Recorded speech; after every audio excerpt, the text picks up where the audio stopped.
In 1887, a blizzard buried an entire Nebraska township for 11 days. No supply wagons, no doctor, no way out. The men kept the livestock alive, but it was the women who kept the family alive. One woman in Custer County delivered a neighbor's baby by lamplight on day 3, packed a chest wound with lard and yarrow on day 6, and had 42 jars of preserved food already on the cellar shelf before the storm hit. She was 26 years old. Her name does not appear in any history book. This video is her record. Before we begin, subscribe.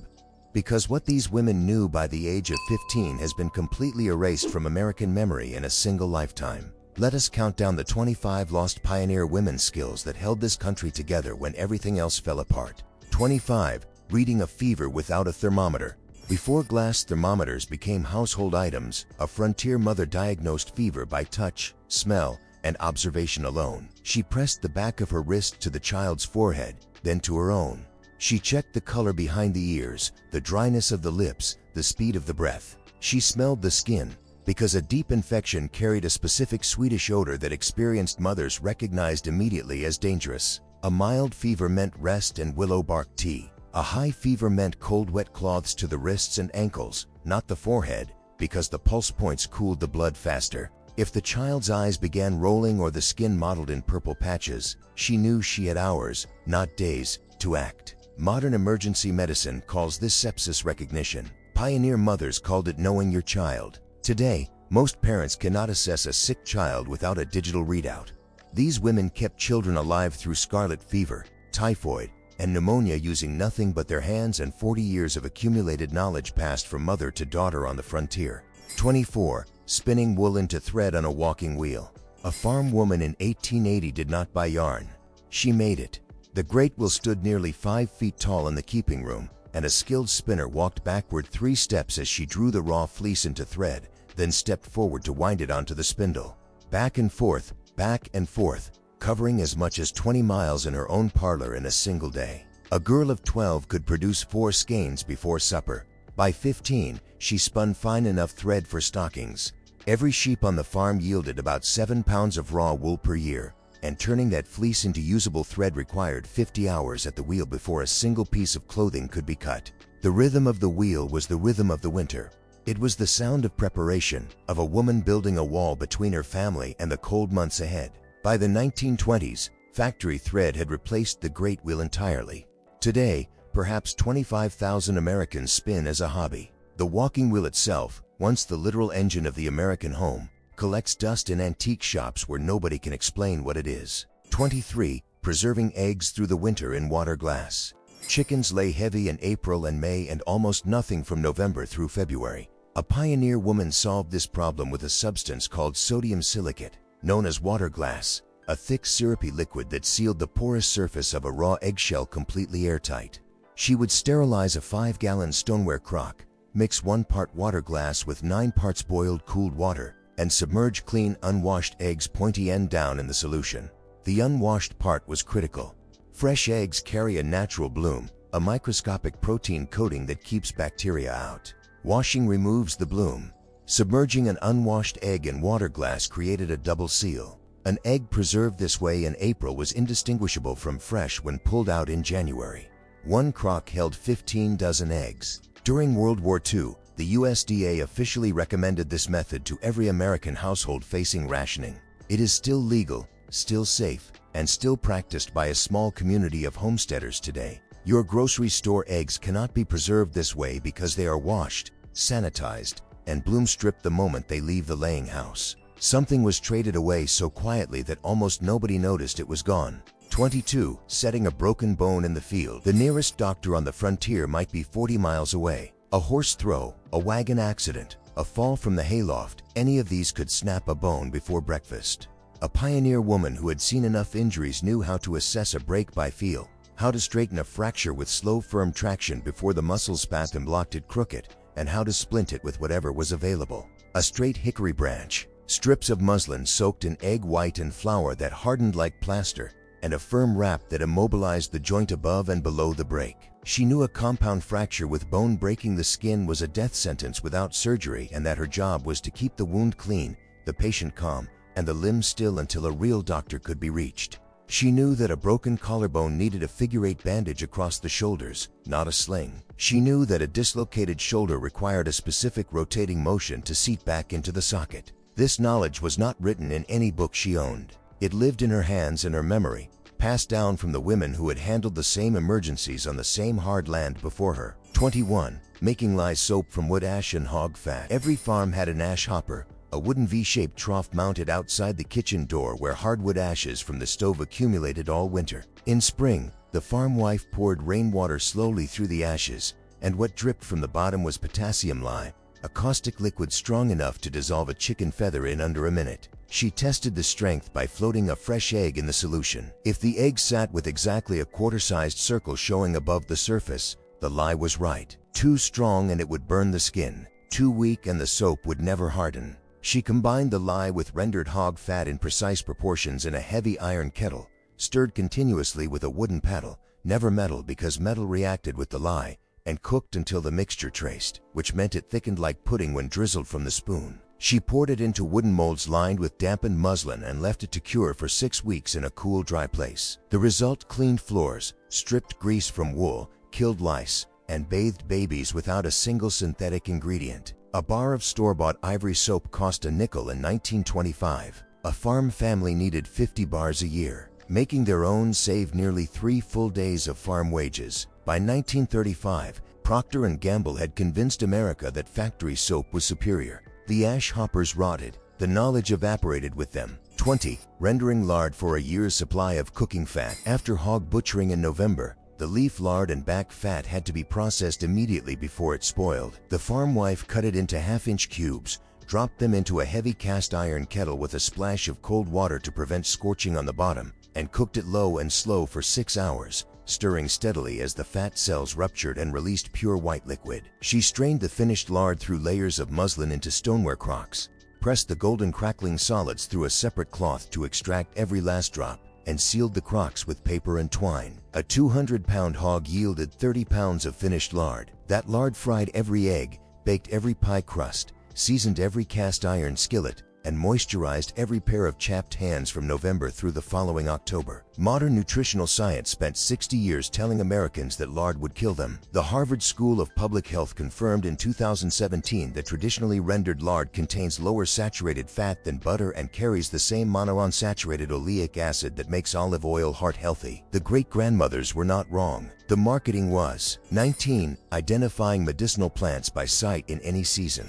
A pioneer woman walking her property was walking through a pharmacy. She knew that yarrow, the flat-topped white wildflower growing along every fence line, packed into a wound and held tight with slow bleeding within minutes. She knew that plantain, the broad-leaved weed in every wagon rut, chewed into a poultice and applied to a bee sting or spider bite pulled the venom out within the hour. She knew that the inner bark of the white willow, stripped in early spring from second-year growth, brewed into a bitter amber tea, provided the same fever-breaking compound that Bayer synthesized into aspirin in 1899. She knew that elderberries, cooked with honey and ginger, shortened the duration of respiratory illness, a fact that modern immunologists confirmed only in the 1990s. She knew these plants in spring, summer, fall, and winter by their bark, their seed heads, their root structure, and the way they smelled when crushed. Ethnobotanists at Emory University are currently racing to document this knowledge from the last generation of Appalachian and rural women who carry it. Most of them are in their 80s. When they go, the pharmacy goes with them. 18. Delivering a baby without medical assistance. In 1920, fewer than 5% of American births took place in a hospital. The rest happened at home, attended by a midwife, a neighboring woman, or a mother working alone. A skilled frontier midwife knew how to assess the position of the baby by abdominal palpation weeks before labor began. She knew that a baby positioned head down but facing forward, what doctors now call occiput posterior, would cause a longer and more painful labor, and that walking the mother in circles for hours would often rotate the child to a better position. She knew that a cord around the neck required immediate calm action, not panic, looping it over the baby's head with 2 fingers in a practiced motion. She knew which hemorrhages responded to vigorous uterine massage and which ones required her to get the mother to a doctor within the hour. She kept her kit meticulously clean. She washed her hands with lye soap before she touched anything. In an era before germ theory was widely understood, Her mortality rates on attended births were lower than those of many hospital physicians of the same period who moved between patients without washing. She knew what she was doing. The knowledge was precise, earned, and deadly serious. 17. Storing a year's worth of food in a root cellar.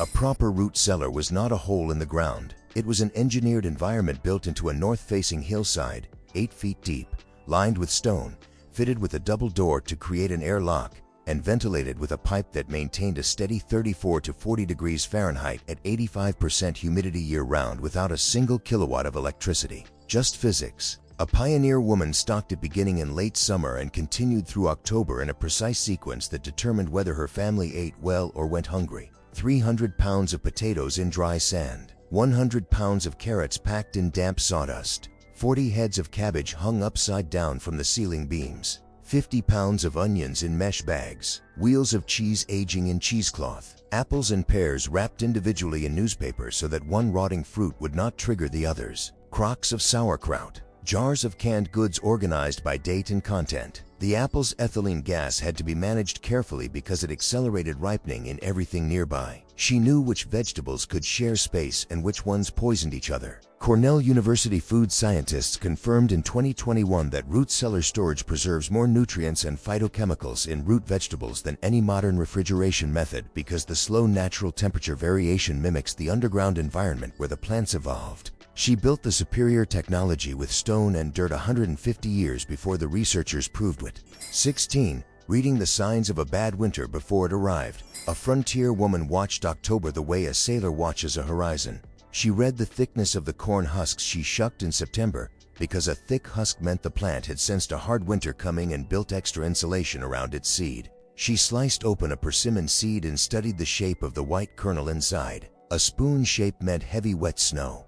A knife shape meant cutting cold winds. A fork shape meant a mild winter. She watched the woolly bear caterpillars crossing the road in October, noting how wide the brown center band was compared to the black ends. She watched where the squirrels cached their nuts, higher in the trees meaning deeper snow. She watched the thickness of the onion skins she pulled from the garden. She tracked all of these observations together, cross-referencing them against 40 years of memory about how they had predicted winters past. An agricultural researcher at the University of Missouri tested persimmon seed forecasting against official NOAA predictions across 20 years of data in 2011. The persimmons were right more often. Nobody has fully explained why. The theory is that the tree's seed development responds to late summer soil temperature and humidity patterns that correlate with what winter will bring. Her grandmother had figured this out without a university. She passed it on without writing it down. Now it is nearly gone.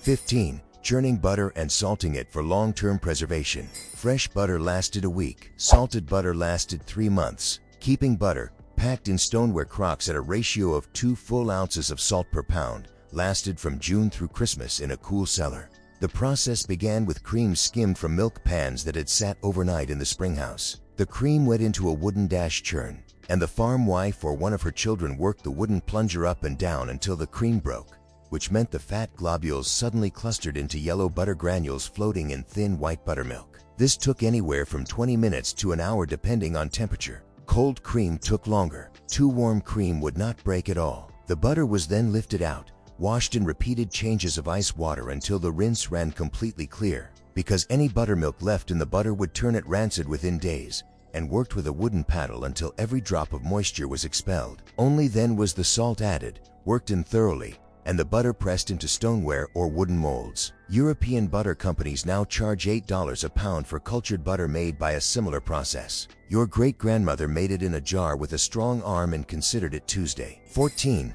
Sewing a complete garment from raw cloth without a pattern. In 1890, a paper pattern was a luxury. A competent frontier seamstress took measurements with a piece of string and a stick of chalk, cut cloth directly from memory and proportion, and assembled a functional garment with no paper guide at all. She knew that a shirt required an armhole with a specific curve ratio to the shoulder width, that a trouser leg needed 2 inches of ease at the thigh for working movement, that a child's dress hem should be let down twice before it was cut because children grew faster than fabric could be replaced. She cut economically because fabric was expensive and scraps were never wasted. Every off-cut became a quilt piece, a rag rug strip, or a patching reserve. A single bolt of muslin bought at the general store had to clothe an entire family through spring. She could look at a worn garment, take it apart at the seams, press the pieces flat, and use them as the pattern for a replacement. The garment lived twice. The skill of reading a body and translating those measurements directly into cloth without intermediary has essentially vanished from American domestic life.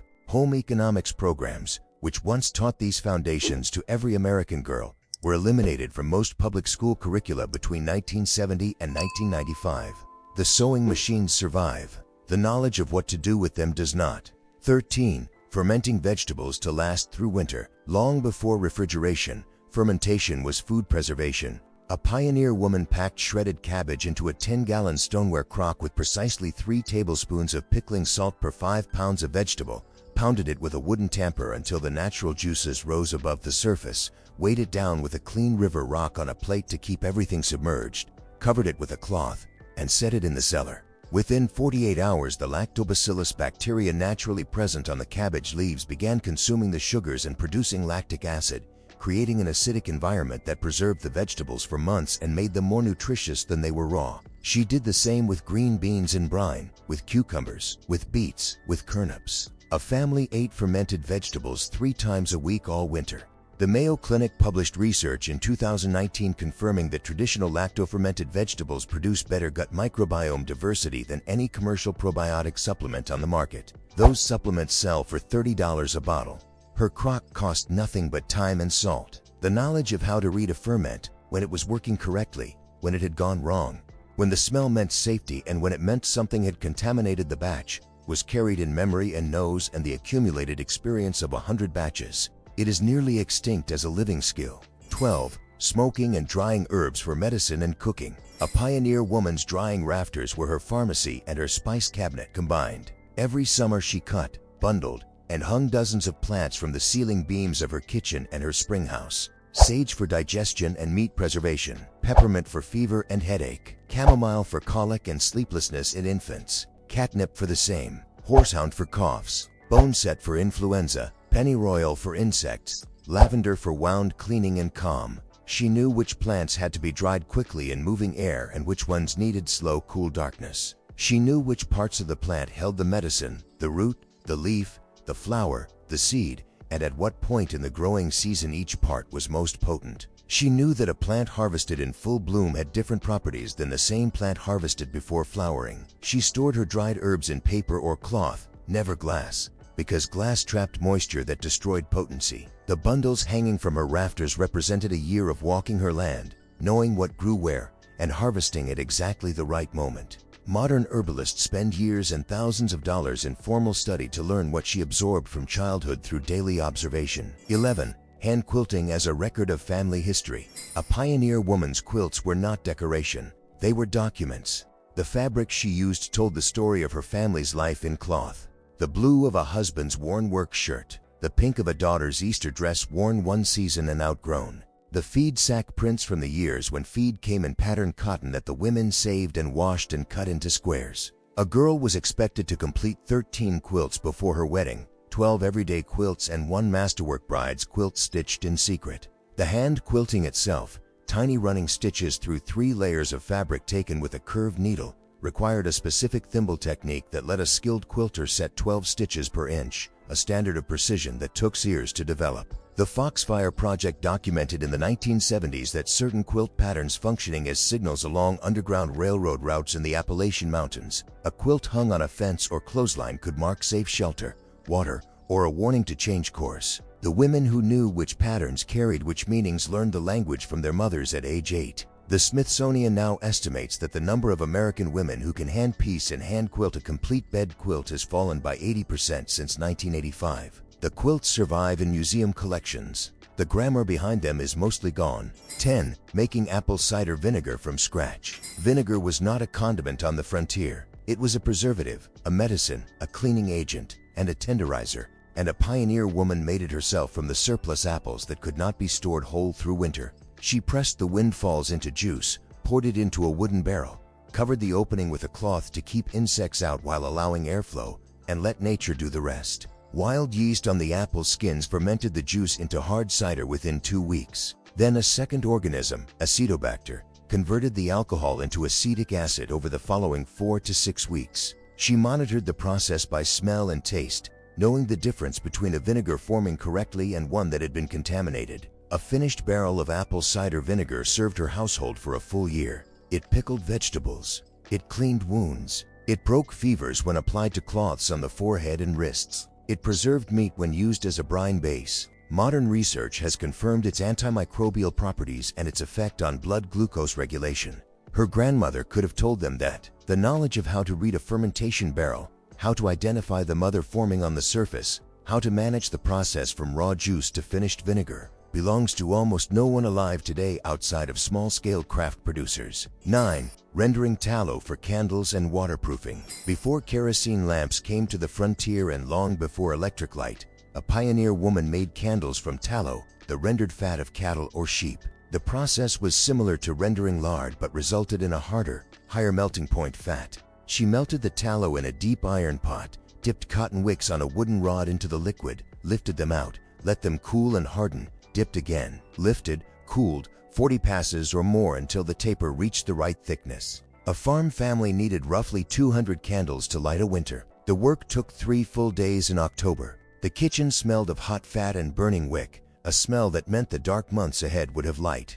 Beyond candles, she used tallow to waterproof leather boots, rub into harness to prevent cracking, coat wooden tool handles against moisture, and grease axle hubs on the wagon. A frontier household produced almost nothing that could not be repurposed into something else. Tallow was the petroleum product of the 19th century. It came from animals already being used for meat. It cost nothing additional to produce, and it served a dozen functions simultaneously. By 1890, kerosene had displaced most candle making. By 1920, electricity finished it. The smell of tallow in October is gone from American memory entirely. 8. Weaving rag rugs from worn-out clothing.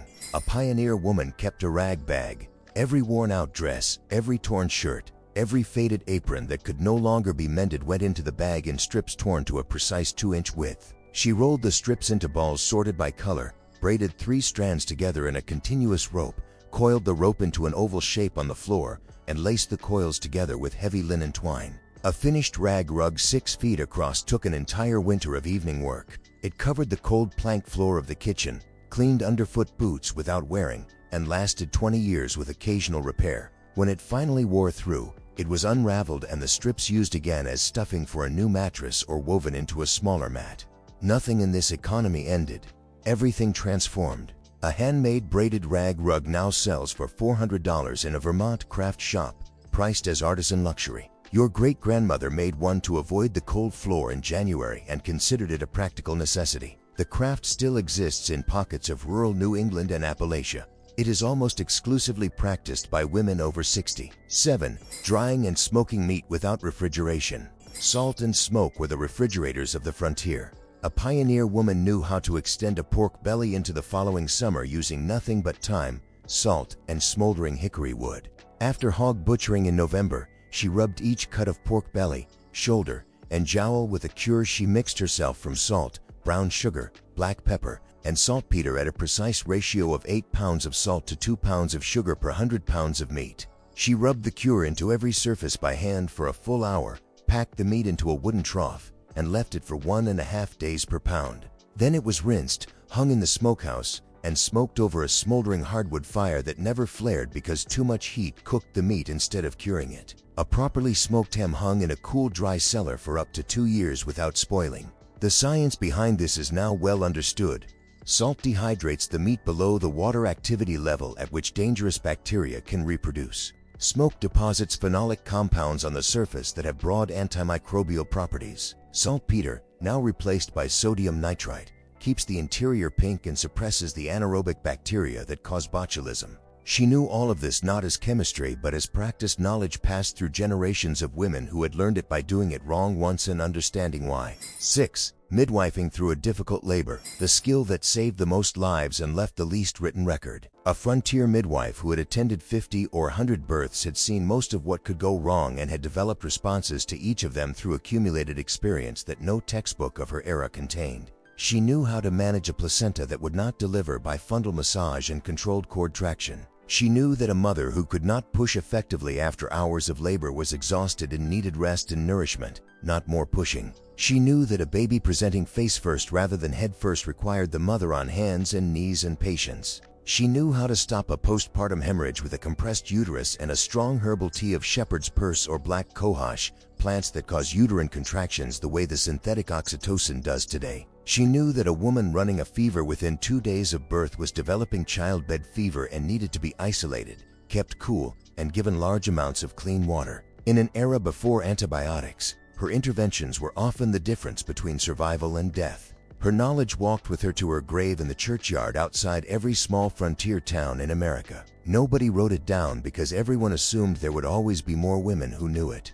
5. Preserving fruit without pectin or commercial sugar. A pioneer woman put up fruit with honey, with maple syrup, with sorghum molasses, and with the natural pectin that lived in apple cores and green fruit skins that she added to every low-pectin jam she made. She did not need a recipe card because she could feel when a jam had reached the setting point by the way it sheeted off a wooden spoon, running off in a single long drip instead of individual drops. She knew that underripe fruit set more firmly than ripe fruit because the pectin content was higher. She knew that adding a handful of underripe currants to a strawberry jam improved the set without altering the flavor. She knew that a jar sealed improperly would develop a slight given the lid within a week, and that jar had to be used immediately or discarded. She knew which fruits needed water bath processing and which ones were acidic enough to seal safely in a hot jar without it. She put up 80 quarts of fruit in a summer in a kitchen with no thermometer, no pectin packet, no tested recipe, and no way to verify her work until she pulled the jars in February. The failure rate was low because the knowledge was deep. 4. Administering herbal medicine to manage pain and infection. Without a pharmacy within 40 miles, a pioneer woman was the only pharmacist her family had. She maintained a working knowledge of perhaps 30 to 50 medicinal plants that she grew, foraged, dried, and compounded into tinctures, poultices, teas, and salves. For infection, she used raw honey packed directly into wounds, the antimicrobial properties of which have been confirmed in clinical settings since 2007. For pain, she used willow bark tea for systemic relief and oil of cloves applied directly for toothache. For respiratory illness, she used a mustard plaster, a poultice of ground mustard seed mixed with flour applied to the chest over a cloth barrier, which increased local circulation and loosened congestion. For infected splinters, she drew the wound with a bread poultice, a soft paste of bread and milk applied hot that created suction as it dried and pulled debris toward the surface. For burns, she applied raw egg white, now confirmed to reduce pain and protect the wound surface from air exposure. She was not practicing folk magic. She was practicing the empirical medicine of her era, refined over hundreds of years of observation, modified by each generation of women who applied it and noted what worked. The pharmaceutical industry synthesized and standardized her knowledge. It did not invent it. 3. Teaching everything she knew before she died. This is the skill that contained all the others and the one that has failed most completely. A pioneer woman understood that her knowledge was not hers to keep. It belonged to the next generation, and her obligation was to transfer it completely before she died. She taught her daughters to read a fever at age 6, to spin at age 8, to preserve food at age 10, to assist at a birth at age 14. She taught her sons which plants were edible and which were poisonous, how to read weather, how to build a fire that would last the night. She taught her neighbors what she knew and expected them to teach her back. The community was the library, and every woman was both a reader and a book. The transfer chain broke when industrialization made her knowledge seem unnecessary. When factories produced the soap and the candles and the cloth and the preserved food she had always made herself. When the knowledge went from survival skill to quaint hobby to forgotten practice to lost art inside of 2 generations. What was once the operating system of American domestic life became a curiosity, then a museum exhibit, then nothing at all. The women who carried it did not die ignorant. They died knowing. We are the generation that stopped listening. 2. Managing the family's complete food supply through a winter. This was the master skill, the one that required all the others operating simultaneously. A pioneer woman planned and executed the feeding of her family through 12 months of winters and droughts and failed crops and sick livestock with the resources she had grown and preserved in the preceding summer and fall. She kept a mental inventory of every jar, every crock, every hanging bundle, every root in the cellar. She knew in November how many mouths she was feeding and how many months remained until the garden could produce again, and she rationed accordingly. She knew that beans and cornbread together provided complete protein when meat ran short. She knew that the vitamin content of her cellar vegetables was declining month by month and that by February she needed to sprout seeds on the kitchen windowsill to prevent deficiency. She knew that lard extended other fats, that dried mushrooms replaced fresh ones in flavor if not texture, that a soup bone simmered for 12 hours gave up its collagen and minerals in a broth that sustained the sick and the hungry. The USDA estimated in 1925 that the average American farm family was 90% self-sufficient in food production. Today that number is below 2%. We traded 1,000 years of skill for a debit card and a drive to a supermarket, and most of us do not understand what the trade cost until the supply chain breaks. 1. Keeping her family alive when everything went wrong. There was no single skill at the top of this list because the real skill was the integration of all the others under pressure. A pioneer woman did not apply her knowledge in sequence on good days. She applied it simultaneously on the worst days. The day the blizzard hit and the cellar wasn't full enough. The day the milk cow died and the baby needed feeding. The day her husband broke his leg at harvest and the crop still had to come in. The day the river flooded the root cellar and everything she had preserved for winter floated away. On those days, what she had was not a skill. It was a mind trained from childhood to problem solve with whatever was available, to stay calm when panic was the reasonable response, to keep moving when stopping felt easier, to feed the people she loved with what she had and not with what she wished she had. Modern research on resilience consistently finds that the communities with the highest long-term survival rates in crisis are those with the densest practical knowledge, the most interconnected social networks, and the least dependence on external supply chains. She had all three. We have almost none of them.